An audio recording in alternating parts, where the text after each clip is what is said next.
আঞ্চলিক স্থানীয় নেতৃবৃন্দ, বন্ধু সংগঠন সমূহের সম্মানিত নেতৃবৃন্দ, শহীদ পরিবারের গর্বিত সদস্যবৃন্দ, 24-এর স্বাধীনতা এবং গণবিপ্লবের নায়ক আমার আহত বন্ধুগণ,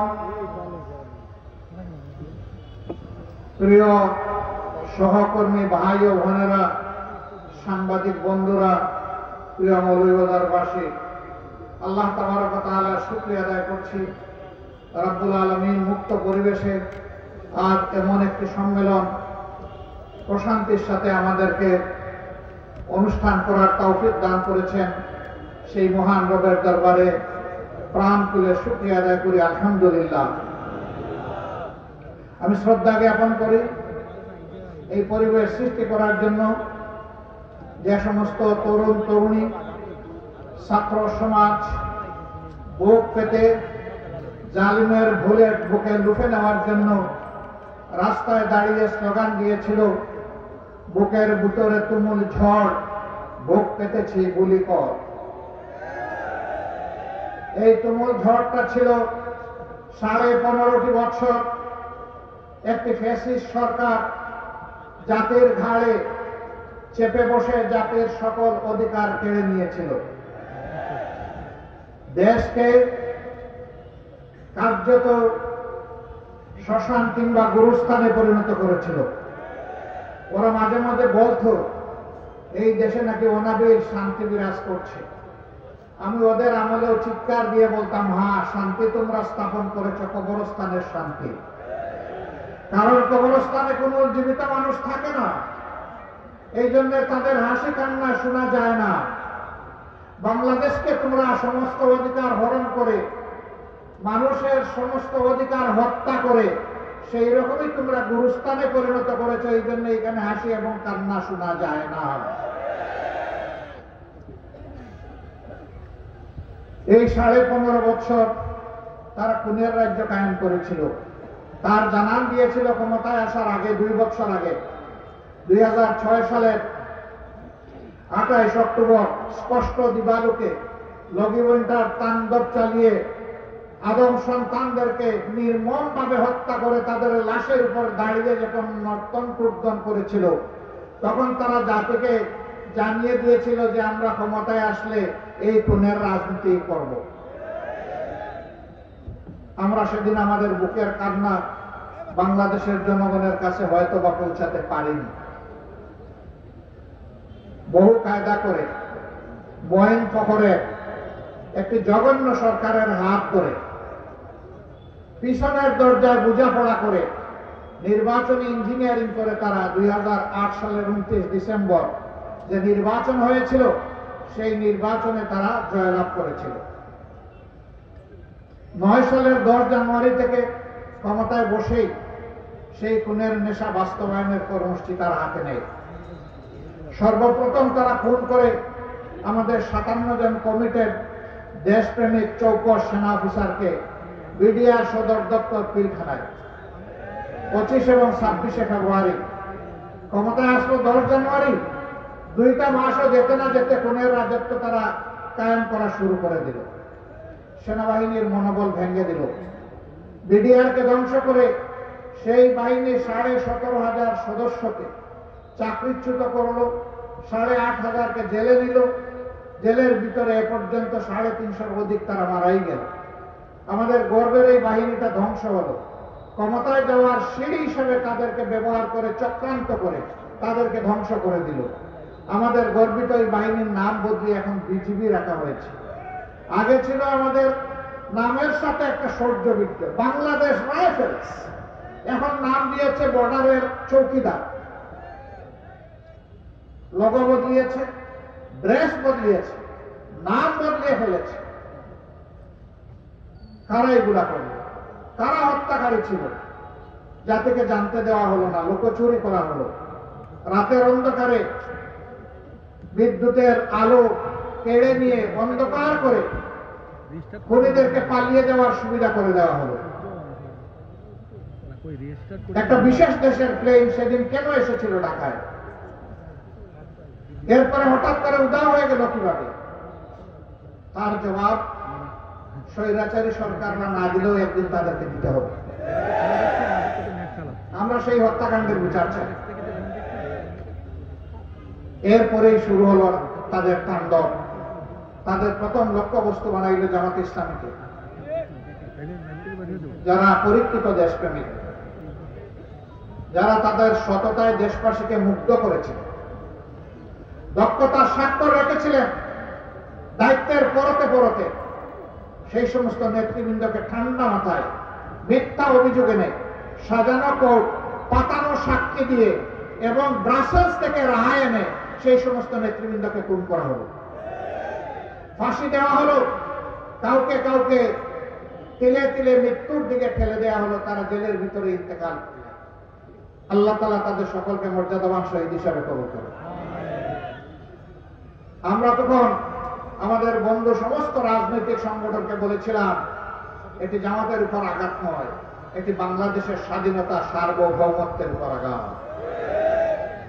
স্বাধীনতা সার্বভৌমত্বের এই বিশাল দেয়াল ভেঙে দিলে বাকি সবাই বেঁচে যাবেন, কেউ ফিরতে পারবেন। আমাদের পাশে কারা ফ্যাসিজমকে সম্মিলিতভাবে আমরা মোকাবেলা করি। আফসোস আমরা কথাগুলো বুঝাইতে পারি না, সবাই মিলে একসাথে সেই যুদ্ধটা করতে পারলাম না। তারপরে ইতিহাস আপনাদের সামনে পরিষ্কার। তারা কাউকে ছাড়লো না, এক এক করে সবাইকে ধরলো, বিএনপিকে ধরলো, হেফাজতকে ধরলো, আলেম ওলামাকে ধরলো, অন্যান্য দলকে ধরলো, কাউকেই তারা ছাড় দিল না।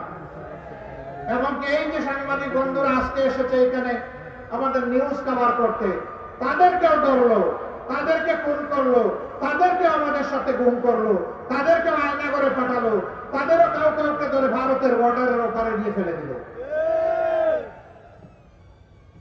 এইভাবে সারাটা দেশকে তারা নরকে পরিণত করেছে।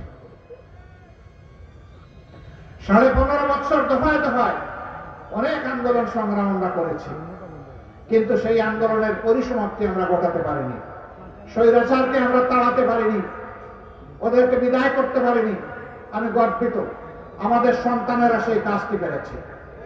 আমি আমাদের সন্তানদেরকে ভালোবাসা উপহার দিচ্ছি, শ্রদ্ধা জ্ঞাপন করছি, কৃতজ্ঞতা জানাচ্ছি, জাতির পক্ষ থেকে তাদেরকে স্যালুট জানাচ্ছি। আল্লাহ তাআলার সাহায্যে তারা একটা অসাধ্যকে সাধন করেছে। এরকম সন্তান পেয়ে জাতি গর্বিত। ইনশাআল্লাহ আগামীর বাংলাদেশ আমরা তাদের হাতে তুলে দেব ইনশাআল্লাহ। প্রিয় মৌলভীবাজারবাসী, ব্যাংক, বিমা সেক্টর, কর্পোরেশন, আর্থিক সকল খাত লুটে ফুটে শেষ করে দিয়ে এই দেশের মানুষের কষ্টের অর্জিত গচ্ছিত আমানত সব কিছু গিলে ফেলে তারা নিজেরা পালানোর আগে সব কিছু বিদেশে পাচার করেছে। পালায় কারা? পালায় গুরুতর সন্ত্রাসী এবং অপরাধীরা। যে দেশকে ভালোবাসে, যে জনগণকে ভালোবাসে, সে কখনো পালায় না। হ্যাঁ, গালগোড়া বলে দিয়েছিলেন সেই চুপ ডাকাতের লিডার যে আমি অমুকের মেয়ে, আমি পালাবো না।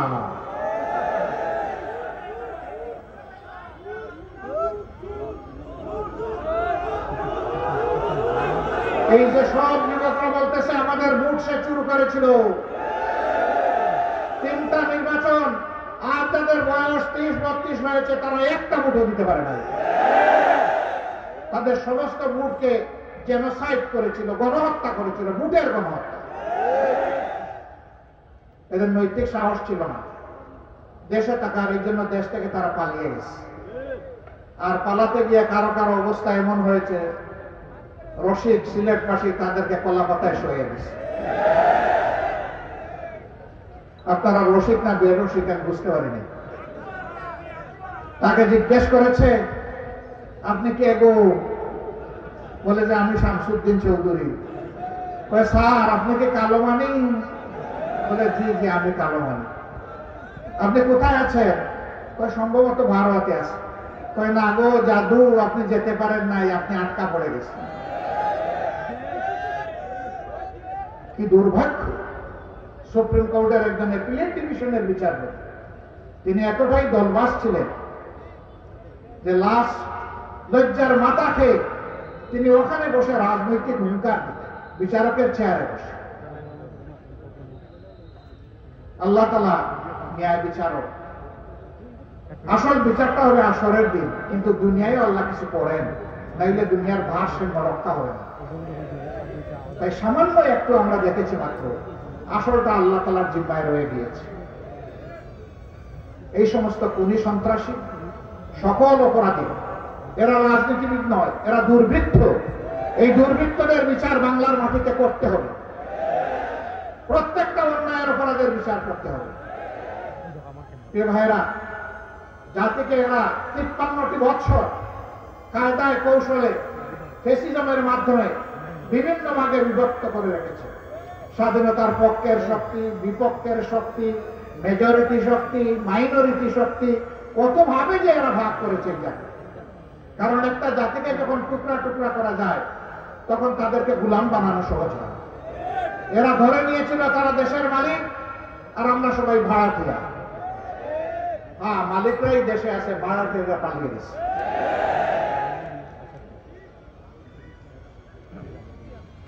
আমরা 5 তারিখের এই বিশাল নিয়ামত আল্লাহর পক্ষ থেকে যেমন আল্লাহ উপহার দিলেন এই জাতিকে, সাথে সাথে আমরা জাতিকে, আমাদের সহকর্মীদেরকে আহ্বান জানিয়েছিলাম, আমরা দেশকে ভালোবাসি, এদেশের মানুষকে ভালোবাসি, অতএব আমাদেরকে দায়িত্বশীলতার পরিচয় দিতে হবে।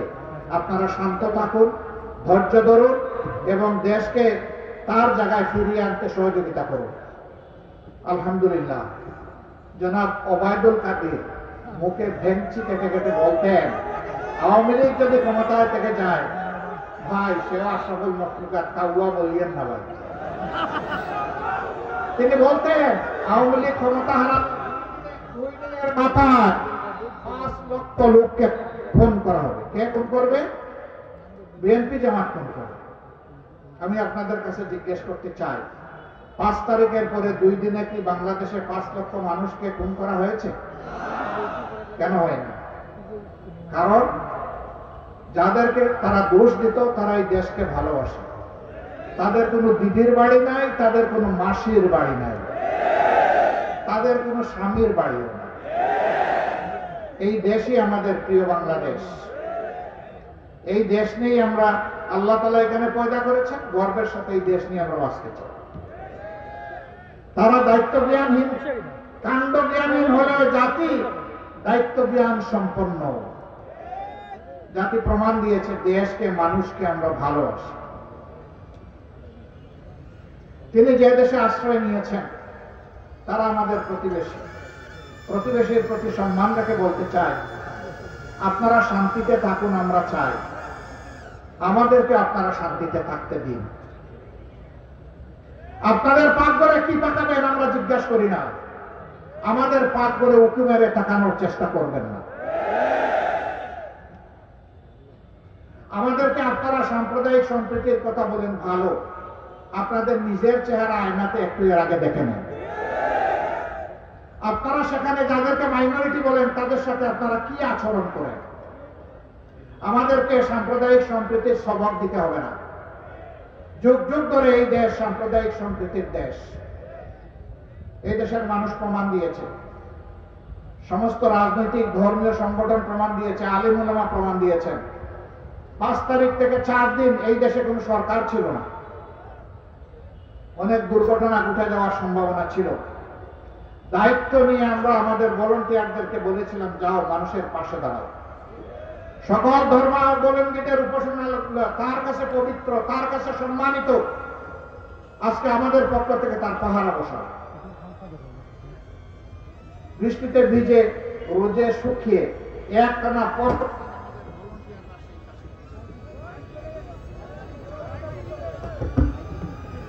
একটানা 15 দিন এই গুরুদায়িত্ব তারা পালন করেছেন। আলহামদুলিল্লাহ, আল্লাহ শুকর, মাদ্রাসার উস্তাদরা রাস্তায় নেমেছেন, পাহারা দিয়েছে। ছাত্র রাস্তায় নেমেছে, পাহারা দিয়েছে। সাধারণ জনগণ রাস্তায় নেমেছে, পাহারা দিয়েছে, হাতে হাত করে বলেছে এই দেশ সাম্প্রদায়িক সম্প্রীতির দেশ। আমরা কোন দুষ্কৃতিকারীকে এখানে কোনো মতলব হাসিল করতে দেব না। প্রিয় ভাইয়েরা, আমরা ঘোষণা করেছি আমাদের দেশে কোনো মেজরিটি মাইনরিটি নাই। আল্লাহ তাআলা যাদেরকে এই দেশের মেহরবানি করে নাগরিক বানিয়েছেন, আমরা সকলে সমান মর্যাদা ভোগ করতে চাই। নাগরিক হিসাবে আমরা সমান অধিকার ভোগ করতে চাই। আমরা এও বলেছি, এটাও আমরা চাই না দেশে একটা পরিবর্তন হলেই বিভিন্ন ধর্মের উপাসনালয় পাহারা বসাতে হবে, এটাও চাই না। এমন একটি সামাজিক নিরাপত্তা বলয় আমরা গড়ে তুলতে চাই যেখানে মন্দির, মসজিদ, প্যাগোডা, চার্চ, মঠ কিছুই পাহারা দেওয়ার প্রয়োজন হবে না।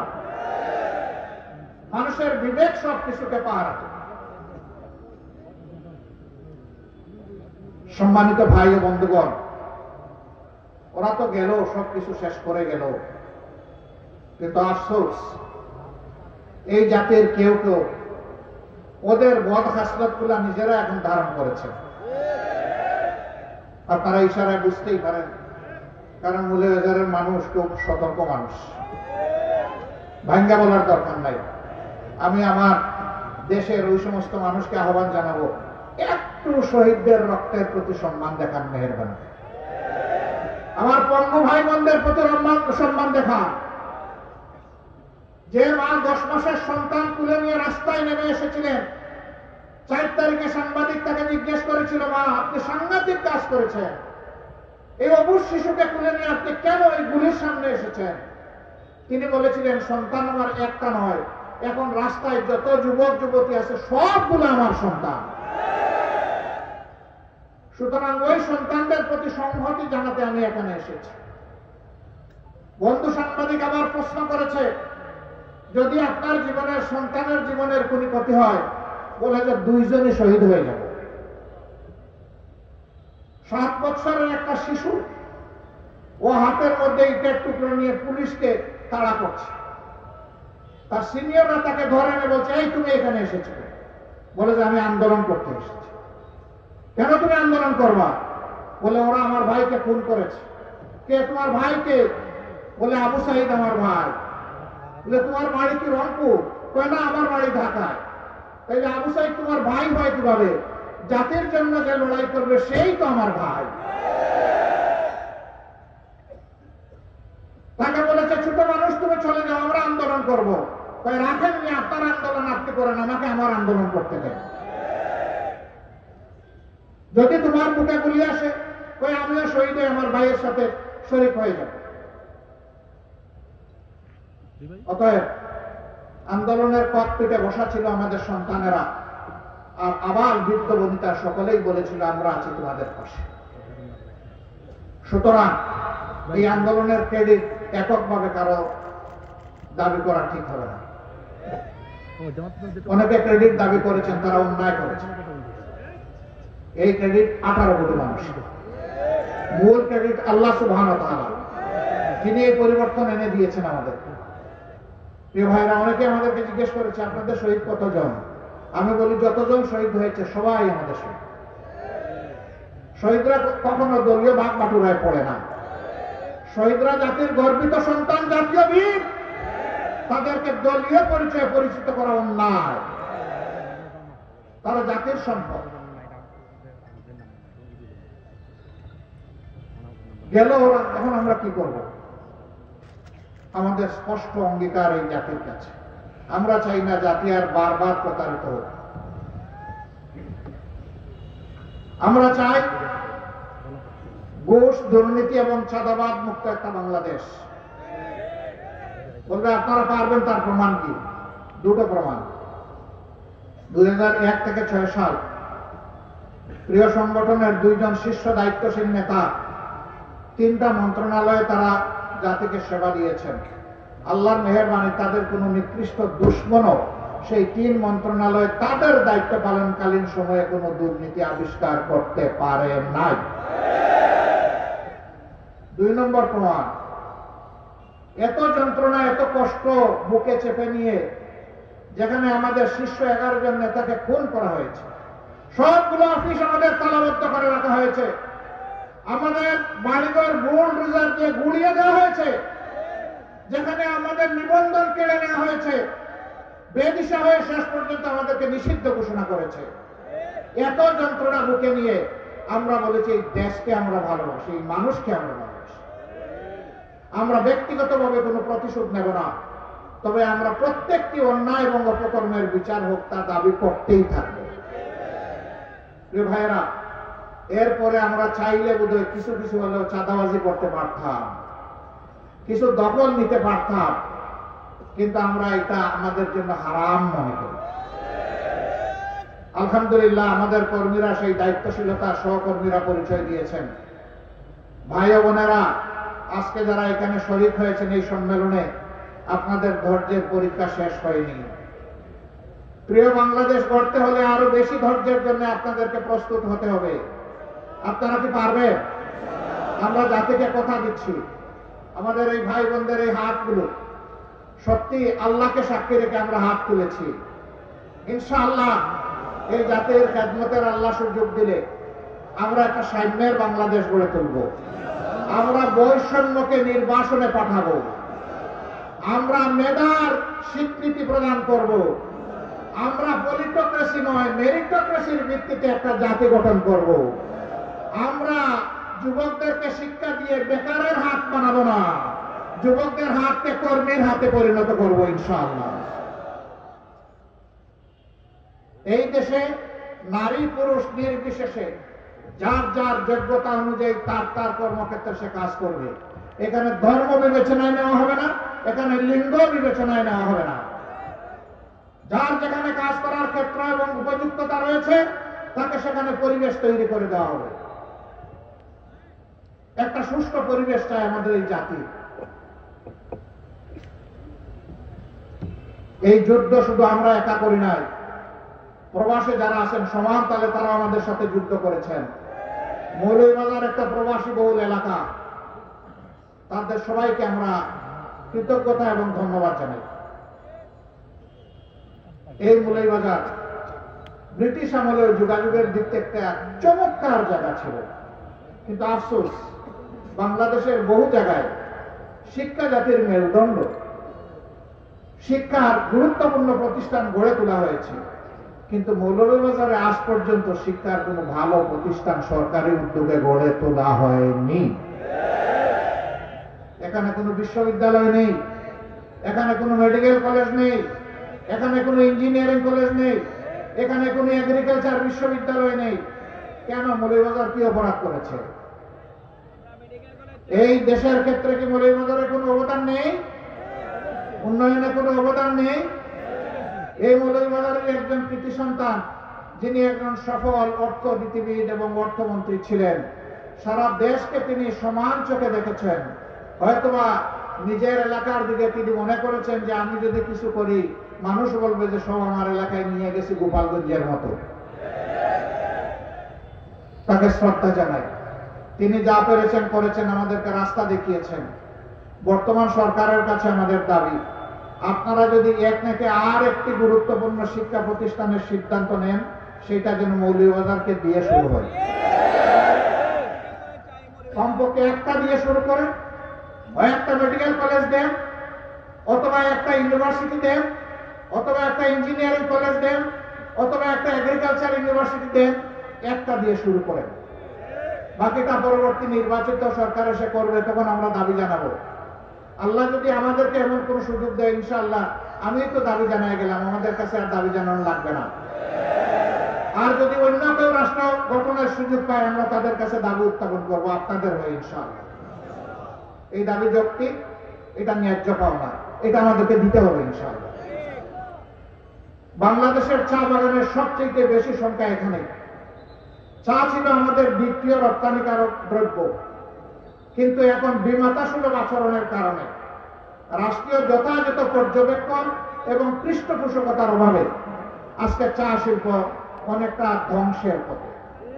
প্রোডাকশন কস্ট যা হয় মালিকরা তা পান না, আবার শ্রমিকরা কঠোর পরিশ্রম করে তাদের শ্রমেরও উপযুক্ত মূল্য পান না। এই শিল্পকে বিকশিত করা উচিত। দুনিয়ায় ব্র্যান্ডিং করা উচিত, ব্যবসার রাস্তা খুলে দেওয়া উচিত এবং প্রয়োজনে প্রণোদনা দেওয়া উচিত।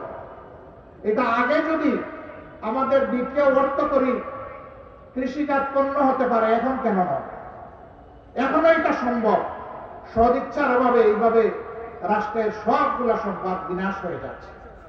আমি এই সরকারের কাছে অনুরোধ করব, এই ব্যাপারে আপনারা অ্যাটেনশন দিন। মালিকও যাতে তার পণ্যের উপযুক্ত মূল্য পায়, আমার শ্রমিক ভাই বোনেরাও যাতে তাদের ঘামের মূল্য পায়, সেই ব্যবস্থা করুন। প্রিয় সম্মানিত ভাইরা, জোহরের সময় আসন্ন, আমি কথা বেশি বাড়াবো না। আমি শুধু বলবো, একটা মানবিক বাংলাদেশ গড়ার জন্য আসুন আমরা দল ধর্মের ঊর্ধ্বে উঠে জাতির স্বার্থে এক হই।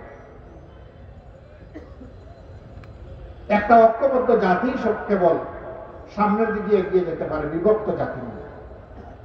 আমরা আপনাদেরকে কথা দিচ্ছি, জাতিকে ঐক্যবদ্ধ করার জন্য আমাদেরকে যদি একটু ছোটও হতে হয়, আমরা সেই ছোট হওয়ার জন্য প্রস্তুত। আমরা বিভক্ত জাতি চাই না। আমার সহকর্মীদের জন্য, ভাই বোনদের জন্য চারটি কথা। আমরা আল্লাহর জন্য কাজ করি, আমরা আল্লাহর জন্যই মানুষকে ভালোবাসি, আল্লাহর জন্যই আমাদের প্রিয় দেশকে আমরা ভালোবাসি। অতএব আমাদেরকে চারটা কাজ করতে হবে। সকল কাজে নিয়ত আমাদের সহি থাকবে, কোন ধান্দাবাজি নিয়তের মধ্যে থাকবে না যে আমরা শুধু আল্লাহর জন্য এই কাজটা করব। 2 নম্বর, আমাদেরকে জ্ঞানের রাজ্যে এগিয়ে যেতে হবে। দুনিয়ায় যে জাতি শিক্ষায় জ্ঞানে অগ্রসর, সেই জাতি দুনিয়াকে কিছু ভালো দিতে পারে। অতএব জ্ঞান চর্চায় আমাদেরকে মনোনিবেশ করতে হবে। কুরআন হাদিসের জ্ঞানের পাশাপাশি বৈষয়িক জ্ঞানে আমাদেরকে দক্ষতা এবং আমাদেরকে এক্সিলেন্স অর্জন করতে হবে। 3 নম্বর, অবশ্যই সামনের যে কোনো চ্যালেঞ্জ নেওয়ার জন্য আমাদেরকে সাহসী হতে হবে। আপনারা সাহসী হতে পারবেন? শিওর পারবেন? বুঝে শুনে আওয়াজ দিচ্ছেন? ইনশাআল্লাহ। আল্লাহ চাইলে হয়তো বা চ্যালেঞ্জ নাও আসতে পারে, কিন্তু যদি চ্যালেঞ্জ আসে, সেই চ্যালেঞ্জ আমরা আল্লাহর উপর ভরসা করে মোকাবেলা করবো ইনশাআল্লাহ। লাস্ট, আমার প্রথম 3টা পুঁজি আছে, কিন্তু আরেকটা পুঁজি আমার লাগবেই সফলতার জন্য। এটি হচ্ছে কঠোর পরিশ্রম। আমরা যে আদর্শের ভিত্তিতে মানবতার মুক্তি চাই, আল্লাহর কসম এর চাইতে ভালো আদর্শ আসমানের নিচে এবং জমিনের উপরে আর নেই। এই উত্তম আদর্শ দল ধর্ম নির্বিশেষে সমস্ত মানুষের কাছে আমরা নিয়ে যাব। মানুষকে মানুষ হিসাবে সম্মান করব। সে কোন দলের কোন ধর্মের এটা আমি দেখব না। সে সকল মখলুকাত একই আদম এবং একই হাওয়া আলাইহিস সালামের সন্তান, সেই হিসাবে এ মানুষ আমার ভাই, এ মানুষ আমার বোন। সেইভাবে মানুষকে সম্মান করব, তার পেশা, তার সামাজিক মর্যাদার ভিত্তিতে নয়, বরঞ্চ তার কাজকে আমরা সম্মান করব। আমাদের কাছে ছোট কোনো কাজ নাই, বড় কোনো কাজ নাই। সকল কাজ তার জায়গায় গুরুত্বপূর্ণ, সকল ব্যক্তি তার জায়গায় সে ভিআইপি।